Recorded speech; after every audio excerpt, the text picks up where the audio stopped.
why is it that we don't seem to be able to adjust ourselves to the physical environment without destroying it? Why is it that in a way this culture represents in a unique fashion the law of diminishing returns, that our success is a failure, that we are building up, in other words, an enormous technological civilization which seems to promise the fulfillment of every wish almost at the touch of a button. And yet, as in so many fairy tales, when the wishes finally materialize, they're like fairy gold. They're not really material at all.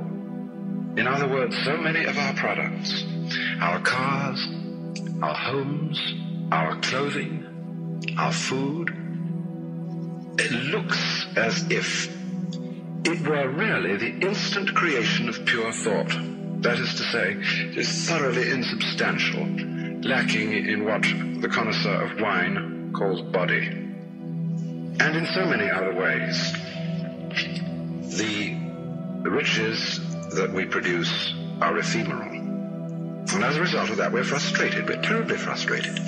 We feel that the only thing is to go on getting more and more. And as a result of that, the whole landscape begins to look like the nursery of a spoiled child who's got too many toys and is bored with them and throws them away as fast as he gets them, plays them for a few minutes. Also, we're dedicated to a tremendous war on the basic material dimensions of time and space.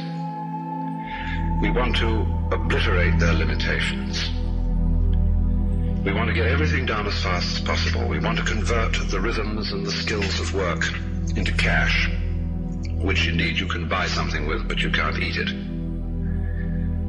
And then rush home to get away from work and begin the real business of life, to enjoy ourselves. You know, for the vast majority of American families, what seems to be the real point of life, what you rush home to get to, is to watch an electronic reproduction of life.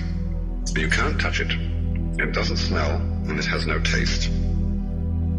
You might think that people getting home to the real point of life in a robust material culture would go home to a colossal banquet or an orgy of lovemaking or a riot of music and dancing.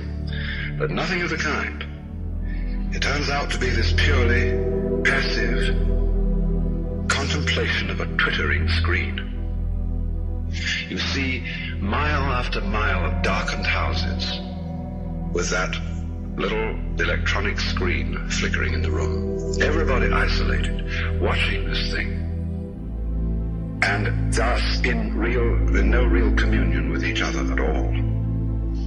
And this isolation of people into a private world of their own is really the creation of a mindless crowd. And so we don't get with each other, except for public expressions of getting rid of our hostility, like football or prize fighting. And even in the spectacles one sees on this television, it's perfectly proper to exhibit people slugging and slaying each other, but oh dear no, not people loving each other, except in a rather restrained way.